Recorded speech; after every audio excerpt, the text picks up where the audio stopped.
नमस्कार दोस्तों, आपका स्वागत है आपके अपने चैनल पावर ऑफ 10 पे। तो आइए हम देखते हैं एक नया वीडियो।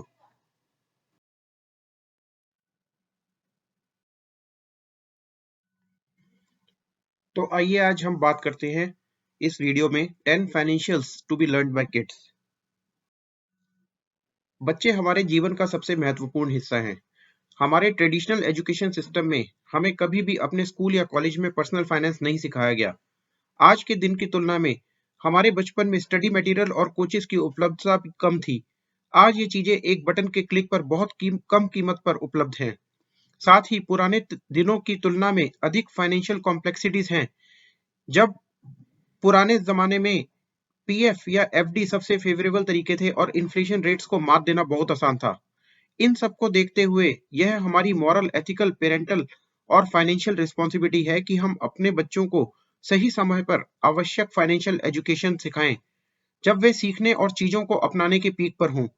इससे एक तरफ तो उनके दिमाग में गलत फाइनेंशियल बातें दर्ज होना बंद हो जाएंगी और साथ ही वे कम फाइनेंशियल गलतियां करते हुए जीवन भर फाइनेंशियल लर्निंग अपनाने की आदत सीखेंगे। अगर हम बच्चों को उनकी कम उम्र में ही पढ़ा सकें तो वे भी कमाई और खर्च करने के तरीके ठीक से सीख लेंगे। जैसा कि हम उन्हें पढ़ाते हैं वे भविष्य में अपने बच्चों को पढ़ाने का अभ्यास करेंगे और यह सिलसिला चलता रहेगा। आइए हम बात करें 10 फाइनेंशियल चीजें जो मैं बच्चों को जीवन के शुरुआती चरणों में सिखाने की सलाह दूंगा। पहला, इंपॉर्टेंस ऑफ सेविंग्स। ऐसे कई मौके आते हैं जब बच्चों को हमसे कुछ पैसे मिलते हैं। यह मंथली पॉकेट मनी के रूप में हो सकता है, कुछ रिश्तेदारों के मिलने पर, परीक्षा परिणाम, उपलब्धियों और जन्मदिन आदि के दौरान। यह हमेशा बेहतर होगा कि जो भी पैसा उन्हें मिले वे इसका एक हिस्सा बचाना सीखें। इसे गुल्लक के रूप में या माइनर अकाउंट में बचत खाता खोलने के रूप में प्रमोट किया जा सकता है। बहुत से लोग इसे शुरू कर देते हैं और गुल्लक में के भर जाने तक कुछ समय तक इसका पालन करते हैं। बच्चों को बचत की आदत डालनी चाहिए और अगर उन्हें नियमित रूप से बताया जाए कि उनका पैसा कैसे बढ़ रहा है तो उन्हें बचत करने की प्रेरणा मिलेगी। समांतर रूप से उन्हें आंशिक राशि खर्च करने के लिए कहना भी चाहिए ताकि वे आगे धन का ओनरशिप महसूस कर सकें। Second, value of money. बच्चों को कम उम्र में ही शब्द जैसे टैक्सेशन, इन्फ्लेशन या कुछ भी खरीदने के लिए कितना पैसा चाहिए, यह बच्चों को सिखाना चाहिए। वैल्यू को समझकर बाद में इन फिगर्स को सुनकर बच्चों को आश्चर्य नहीं होगा। यहाँ तक कि बेसिक टैक्सेशन और इन्फ्लेशन भी लोग कमाई शुरू करने के बाद सीखते हैं, जो मेरे अनुसार काफी लेट है। Third, money is not everything but can purchase many things. मैंने देखा है कई बार बच्चों के दिमाग में डाला जाता है कि पैसा ही सब कुछ नहीं है। शेयरिंग करने, रिश्तों और अन्य के बारे में बात की जाती है, यह सब ठीक है, लेकिन पैसा एक बुनियादी जरूरत है। पैसे से सब कुछ नहीं खरीदा जा सकता, लेकिन पैसे के बिना आप कुछ भी नहीं खरीद सकते। पैसे की जरूरत को ठीक से सिखाया जाना चाहिए। हमें इस बात पर ध्यान देना चाहिए कि कुछ ओल्ड जार्गन्स का प्रयोग करके हमारे बच्चे धन के प्रति एक प्रकार की घृणा ना पैदा करें। मैंने यह भी देखा है कि हमारी शिक्षाओं के कारण बच्चे जीवन यापन के लिए ठीक ठाक पैसा कमा लेते हैं, यह सही नहीं है। हम सभी को अपने जीवन में इस बात का एहसास होना चाहिए कि पैसा सिर्फ रोटी, कपड़ा और मकान नहीं है। We have to own some luxury. हमें एक्सीजेंसीज के लिए भी बचत करनी पड़ेगी, रिटायरमेंट के लिए भी बचत करनी पड़ेगी। हमें यहाँ पर इतनी सारी अनलिस्टेड चीजों के लिए बचत करनी है। Spending habits. खर्च करने की आदत भी हमें सिखाई जानी चाहिए। आम तौर पर हमारे बच्चे जो देखते हैं उसके आधार पर सीखते हैं। हम जो कर रहे हैं और जो हम पढ़ाना चाहते हैं उसमें अंतर हो सकता है। हम जो कर रहे हैं और जो वो समझते हैं उसमें भी अंतर हो सकता है। यह हमेशा बेहतर होगा कि वे खर्च करने की आदतों पर उन्हें गाइड करें, उन्हें सिखाएं और हम कैसे बजट बना रहे हैं और हम अपनी बचत और खर्च की योजना कैसे बना रहे हैं, ये भी उन्हें समझाएं। लोन्स। हम में से कई लोगों ने अपनी जिंदगी में लोन लिया होगा। हालांकि हमने लोन लिया है, लेकिन यह हो सकता है कि हम कोई प्लान बना रहे हो कि लोन से तेजी से कैसे छुटकारा पाया जाए।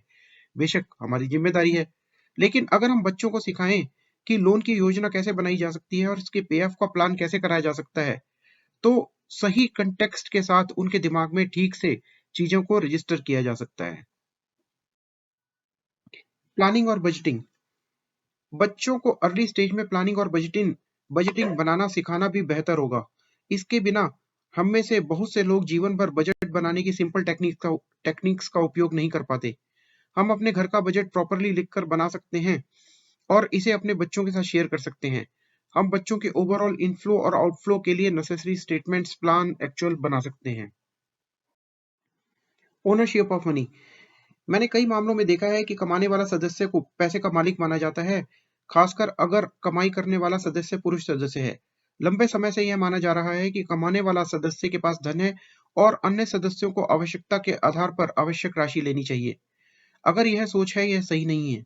बचपन से बच्चों को यह समझाना चाहिए कि परिवार का प्रत्येक सदस्य जिम्मेदारियों के मामले में यूनिक है। जैसे कि हर बार हर कोई योगदान दे रहा है, पैसा भी सभी का है और सभी वयस्कों को पैसा कमाने और उपयोग के बारे में चर्चा और निर्णय लेना चाहिए। यह बेसिकली पूरे परिवार की जिम्मेदारी है कि वह धन कमाए और बचाए और इसे बच्चों को अच्छी तरह से समझना चाहिए।